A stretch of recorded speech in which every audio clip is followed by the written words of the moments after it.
देख रहे हैं स्पेशल रिपोर्ट, आपके साथ मैं हूं अंजना ओम कश्यप। आज विदेश मंत्री सुषमा स्वराज ने जमकर जवाब दिया है पाकिस्तान को। साफ साफ कहा कि जिनके घर खुद के शीशे के हैं उन्हें पत्थर फेंकने से बचना चाहिए।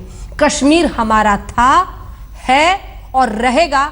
अपने अंदर बलूचिस्तान की तरफ देखिए, आपने वहां पर क्या कर रखा है। और इन सब के बीच पाकिस्तान को, नवाज शरीफ को साफ साफ याद दिलाया कि जिन शर्तों का रोना आप रोते हैं, हमने कोई शर्त दोस्ती के लिए नहीं रखी, लेकिन हां, बातचीत से पहले आतंक का खूनी खेल खेलने का, आतंकवाद को पनाह देने वाले शौकीन देश का, आतंक को आगे बढ़ाने वाले एक ऐसे मुल्क का जो उन्हें पैसा देता है, टेरर की फंडिंग करता है, वो सब रोकिए, फिर दोस्ती और बातचीत आगे बढ़ेगी। आइए पहले आपको सुनाते हैं यूएनजीए के मन से आज किन शब्दों में सुषमा स्वराज ने घेरा पाकिस्तान को। My country has been the principal victim of terrorism, including that supported, sponsored and financed from abroad. We will not allow externally sponsored terrorism and threats of destabilization to cause turbulence in Pakistan. Tens of thousands of our citizens and thousands of our security personnel have been killed or injured in terrorist attacks. This has only reinforced our resolve to eliminate the scourge of terrorism. इसी महीने इस शहर में हुए 9/11 आतंकी हमले की 15वीं वर्षगांठ थी। पिछले 15 दिनों में इसी शहर में एक और आतंकी हमले में मासूमों को मारने की कोशिश की गई थी।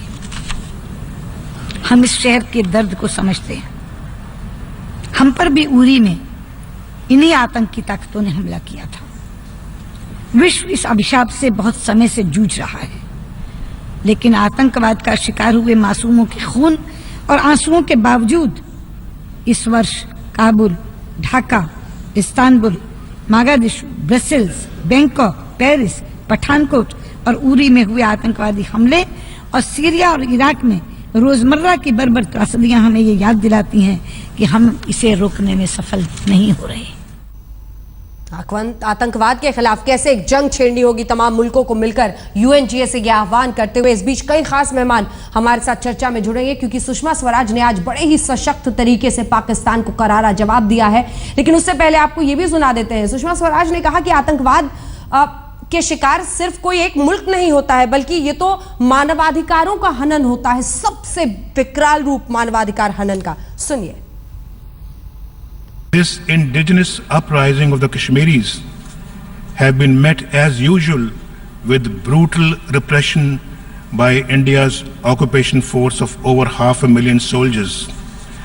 Over 100 Kashmiris have been killed, hundreds including children and infants blinded by shotgun pellets, and over 6,000 unarmed civilians injured over the past 2 months. These Indian brutalities are well documented. I would like to inform the General Assembly that Pakistan will share with the Secretary General a dossier containing detailed information and evidence of the gross and systematic violations of human rights committed by Indian forces in occupied Jammu and Kashmir. एक तो उन्होंने कहा कि मेरे देश में मानवाधिकार का उल्लंघन हो रहा है। मैं कहना चाहूंगी कि जिनके अपने घर शीशे के हों उन्हें दूसरों पर पत्थर नहीं फेंकने चाहिए। जरा एक बार बगल में झांक कर देख लें क्या हो रहा है बलूचिस्तान में, और वो खुद क्या कर रहे हैं वहां। मैं कह सकती हूं यहां के आज जो बलूचिस्तान में हो रहा है वो यातनाओं की पराकाष्ठा है। यातनाओं की पराकाष्ठा है जो कुछ बलूचिस्तान में हो रहा है, ये कहा है सुषमा स्वराज ने आज इस मंच से। कई खास मेहमान हमारे साथ इस चर्चा में जुड़ रहे हैं। श्रीकांत शर्मा जी हमारे साथ राष्ट्रीय सचिव भारतीय जनता पार्टी के जुड़ गए हैं। संजय निरुपम जी कांग्रेस पार्टी के वरिष्ठ नेता हमारे साथ जुड़ गए हैं। केसी सिंह साहब फॉर्मर सेक्रेटरी एमईए के हमारे साथ जुड़ गए हैं। Retired major general GD Bakshi और retired lieutenant general Shankar Prasad ji हमारे साथ जुड़ रहे हैं। सबसे पहले तो मैं आप सबसे एक एक बात पर प्रतिक्रिया चाहूंगी। सबसे पहले श्रीकांत शर्मा जी आपसे शुरुआत करते हुए, जिनके घर शीशे के हैं पत्थर फेंकना छोड़ दें, साफ संदेश कश्मीर से लेकर बलूचिस्तान पर।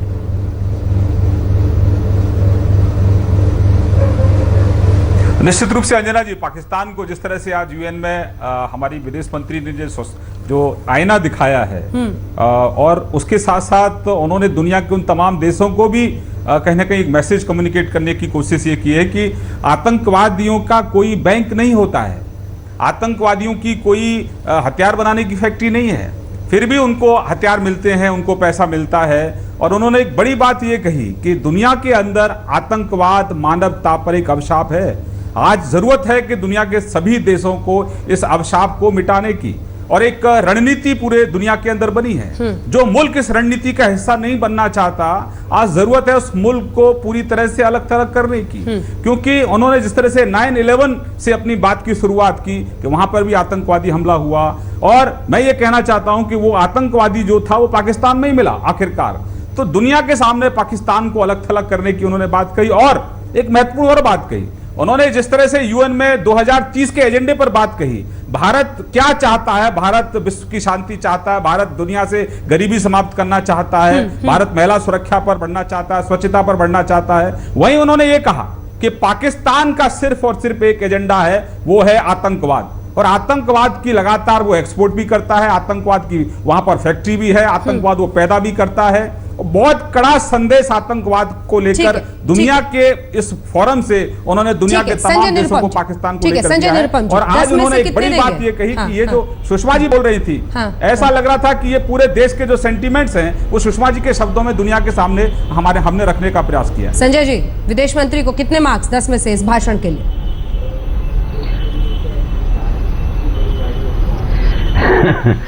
देखिए, सुषमा जी एक बहुत अच्छी वक्ता हैं और शब्दों से बहुत अच्छा खेलती हैं और खासकर हिंदी में बोलती हैं, तो निश्चित तौर पर सामान्य श्रोताओं को एक बहुत अच्छा प्रभावशाली भाषण लगता है। मुख्य बात क्या था, उरी हमले की पृष्ठभूमि में सुषमा जी आज विश्व मंच पे बोल रही थी, और उरी हमले में पाकिस्तान शामिल है, इस बात से कोई इनकार नहीं कर सकता। कम से कम ये बात ठोक के सुषमा जी को बोलना चाहिए था, वो नहीं बोल पाए। दूसरी बात, पाकिस्तान को आइसोलेट करने की जो प्रक्रिया है वो विश्व अंतर्राष्ट्रीय स्तर पर वो 26/11 के बाद हम लोगों ने शुरू किया था। अचानक मोदी जी प्रधानमंत्री बनते हैं और नवाज शरीफ को अपने शपथ ग्रहण समारोह में बुलाते हैं, और जो आइसोलेट करने का जो विदेश नीति का कार्यक्रम था उसको एक ठहराव देते हैं। ठीक है, नई सरकार है, उसने सोचा हम पाकिस्तान से बातचीत करते हैं, 2 साल में कुछ निकल के आएगा। तो आइसोलेशन की बात वो पुरानी विदेश नीति को आगे बढ़ाने की बात कही है, कोई एक नई सरकार की नई योजना ये नहीं दिख रही। ठीक है संजय जी, क्या बोलना संजय जी, संजय जी, 2 मुद्दे आपने बहुत महत्वपूर्ण उठाए मेरे हिसाब से। एक आपने कहा, प्लीज अंजना जी, नहीं अंजना जी मेरी बात पूरी हो जाए, प्लीज। एक सीरियस सब्जेक्ट है, संवेदनशील विषय है। पहली बात उनको ये कहनी चाहिए कि पाकिस्तान को टेररिस्ट स्टेट घोषित करना चाहिए, ये विश्व मंच पे आज सुषमा जी से हम उम्मीद कर रहे थे कि जो कि नहीं कर पाएंगे वो। दूसरी बात, इकोनॉमिक सैंक्शन उस पाकिस्तान के ऊपर लगाने की बात होनी चाहिए थी जिसने आतंकवाद को अपना नीति बना रखा है, अपनी एक घोषित तौर पर नीति बना रखी है। कुछ प्रधानमंत्री कहते हैं कि आतंकवाद वो एक्सपोर्ट कर रहे हैं इन दिनों, जबकि हम लोग आईटी एक्सपोर्ट करते हैं। तो ऐसे आतंकवादी देश को आतंकवादी देश कहिए और पूरी दुनिया को कहना चाहिए। ये बात अगर सुषमा जी कहती तो निश्चित तौर पर हिंदुस्तानियों का अपनी जानकारी बढ़ाने के लिए संजय जी, क्या 26/11 के बाद आपने यूएनडीए के मंच से एक सेकंड संजय जी, मेरी जानकारी बढ़ाने के लिए, क्या 26/11 के बाद इस मंच से जब आपकी सरकार थी तो ऐसी मांग की थी आपने कि आतंकी देश घोषित हो पाकिस्तान? निश्चित तौर पर 26/11 के बाद हमारी सरकार ने आइसोलेट करने की घोषणा की थी, और वही विदेश नीति लगातार चलती है। हमने पाकिस्तान से कभी बात नहीं की। सरमल शेख में हाँ ठीक है, लेकिन है ना सर, कि जो विपक्ष में आता है, जो पिछली सरकार ने आइसोलेट करने का कार्यक्रम चलाया, उसको आप कंटिन्यू कर रहे हैं जी। एक मिनट, इस नई सरकार ने उरी हमले और पठानकोट हमले, जब हमारे जवानों पे हमला हुआ, कम से कम हमारे जमाने में जवानों पे हमला नहीं होता था, आर्मी के ठिकानों पे हमला नहीं होता था। तो नई सरकार की जो उपलब्धि है, उस उपलब्धि को देखते हुए निश्चित तौर पर इस सरकार को जोर से पाकिस्तान पे हमला करना चाहिए था। उतना जोर से हमला नहीं हुआ, दुर्भाग्यवश मुझे यह कहना पड़ रहा है। आपको शायद बहुत अच्छा लगा, क्योंकि भाषण शुरू होने से पहले संजय जी प्लीज जवाब देंगी, भाषण से पहले ही मुंह तोड़ जवाब हो गया था। ठीक है, पहले कश्मीर के मुद्दे पर सुषमा जी ने क्या कहा, फिर मैं आप तीनों के पास आ रही हूं जल्दी से रिएक्शन के लिए। पहले सुना देते हैं कश्मीर पर क्या कहा Sushma Swaraj. A new generation of Kashmiris has risen spontaneously against India's illegal occupation, demanding freedom from occupation. Burhan Wani, the young leader murdered by Indian forces, has emerged as a symbol of the latest Kashmiri Intifada, a popular and peaceful freedom movement led by Kashmiris, young and old, men and women, armed only with an undying faith in the legitimacy of their cause and a hunger for freedom in their hearts. कभी ईद की शुभकामनाएं, कभी cricket की शुभकामनाएं, कभी स्वास्थ्य के हाल का कुशलक्षेम। हमने 2 बरस में मित्रता का वो पैमाना खड़ा किया जो उससे पहले कभी नहीं था। लेकिन हमें मिला क्या बदले में? पठानकोट, उरी, बहादुर अली।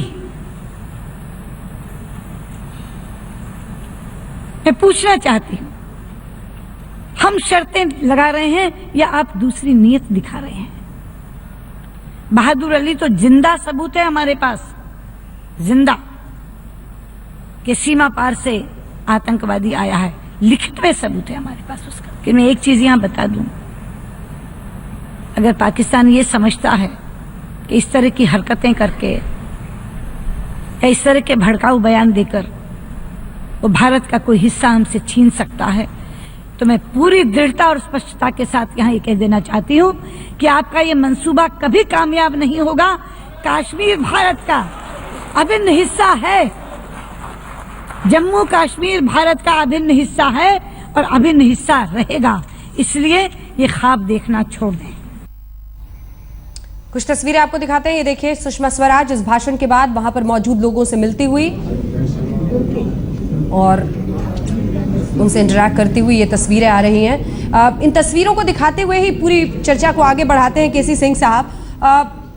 जो 2 मुद्दे संजय निरुपम जी उठा रहे हैं उसमें कितना दम है? उनका कहना है कि एक तो उरी का सीधे पाकिस्तान से लिंक उन्होंने नहीं दिया और नहीं कहा कि उरी का हमला, हालांकि उन्होंने कहा कि हमने कोई शर्त नहीं रखी, आपने बदले में पठानकोट उरी दिया, लेकिन संजय जी कन्विंस नहीं हो रहे हैं। और दूसरा इनका मुद्दा कहना है कि टेररिस्ट स्टेट घोषित हो, यह साफ नहीं कहा। दोनों पर आपकी प्रतिक्रिया और कितना आप समझते हैं कि प्रभावी ये भाषण रहा?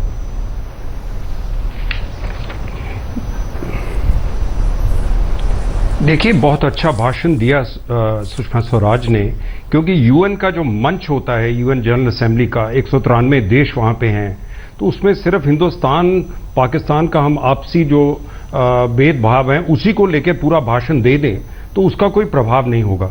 ये भाषण बड़े तरीके से बनाया गया। उन्होंने शुरू वहां से किया जो इस टाइम यूएन जनरल असेंबली के आगे मेन मुद्दा है, वो है सस्टेनेबल डेवलपमेंट का। इन्होंने सस्टेनेबल डेवलपमेंट से शुरू किया, भारत की अपनी पॉलिसी पे लेके आए, अपनी सरकार पे, और कहा कि ये 17 जो मुद्दे हैं वो आप अपनी पॉलिसी में हिंदुस्तान में लगा रहे हैं। क्योंकि हिंदुस्तान देश पूरी विश्व का 1/6 हिस्सा आबादी हिंदुस्तान में रहती है, तो अगर वो सस्टेनेबल डेवलपमेंट गोल यहां पे हम पालेंगे तो पूरे पूरे दुनिया में उसका असर होगा। इससे शुरू करके वो आतंकवाद पे आए, क्योंकि अगर सीधा ही आप आतंकवाद से शुरू कर देते तो लोग अपने कान बंद कर लेते हैं, आपकी बात सुननी बंद कर लेते हैं। आतंकवाद को भी वो तरीके से लेके आए, इस तरीके से कि जो भी देश, क्योंकि आतंकवाद सिर्फ हिंदुस्तान में नहीं है, सिर्फ अफगानिस्तान में नहीं है, नाइजीरिया में है, सीरिया में है, पूरे यूरोप में फैला है, अमेरिका में है। उन्होंने 26/11 से उसको जोड़ा, उसकी 15वीं गांठ सालगिरह अभी निकली थी, और उसके बाद उसको जो अभी अटैक न्यूयॉर्क में हुआ उससे जोड़ा। उसको जोड़ के कहा कि ये एक पूरी दुनिया के आगे एक मुद्दा है, लेकिन हिंदुस्तान के आगे एक खास मुद्दा है।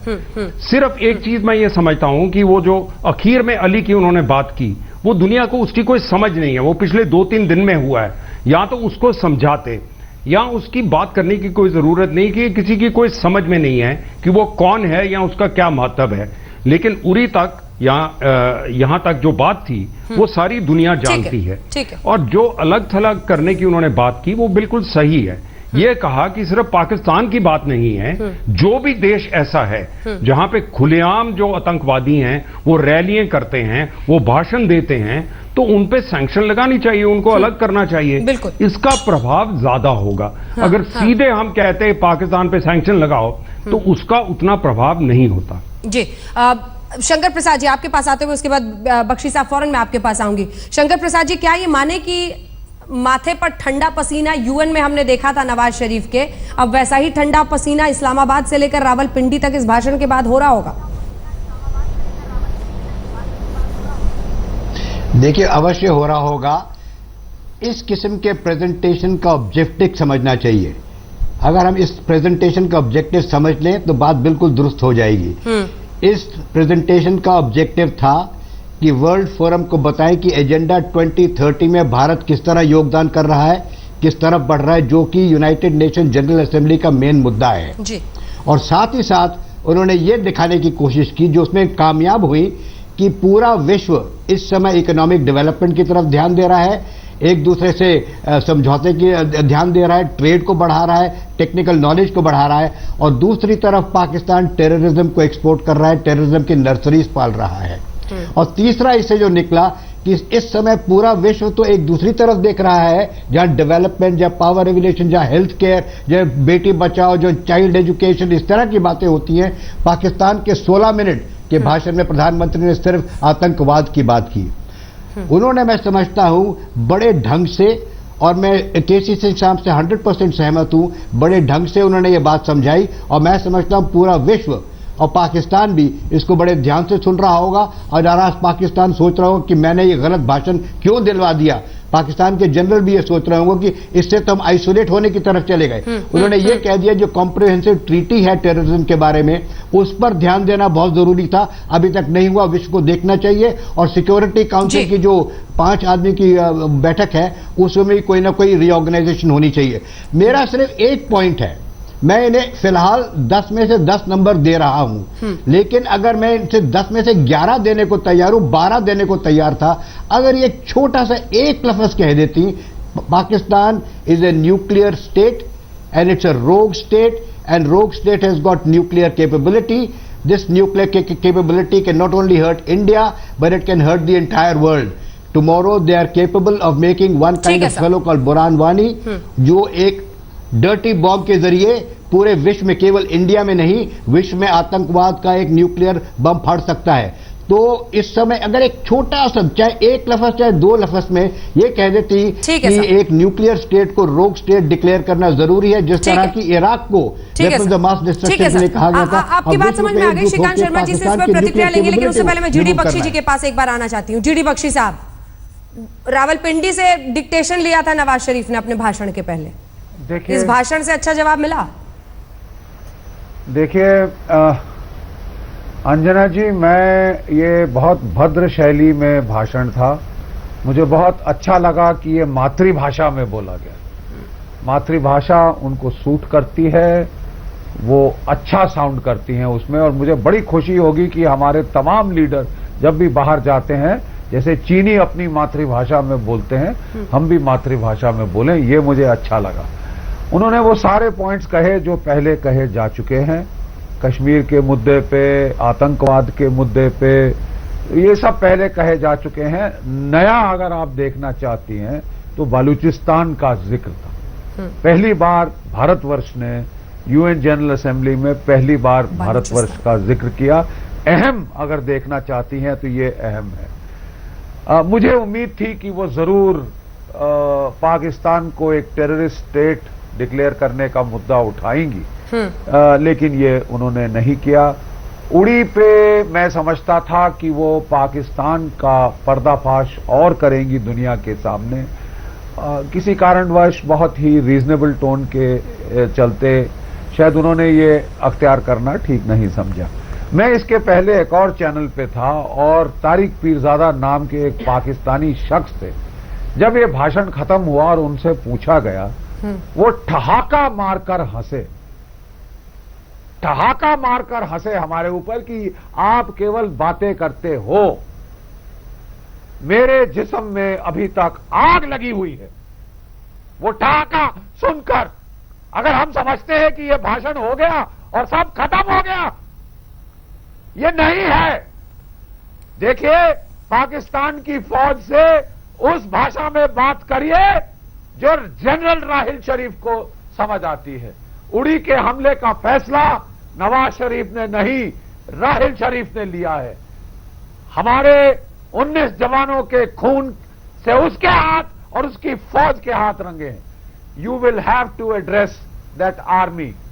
ये देश में बातों का बड़ा महत्व है, अच्छी बात है, शास्त्रार्थ का बड़ा महत्व है, अच्छी बात है, लेकिन अब समय आ गया है कि आपके जबान नहीं, आपके एक्शंस बातें करें। Actions speak louder than. आपकी आवाज का दर्द समझ में आता है बख्शी साहब, क्योंकि आप जैसे कई लोग हैं आर्मी के जो ये मानते हैं कि मोराल बूस्ट करने के लिए कई कदम उठाने की जरूरत है। एक ब्रेक के लिए हम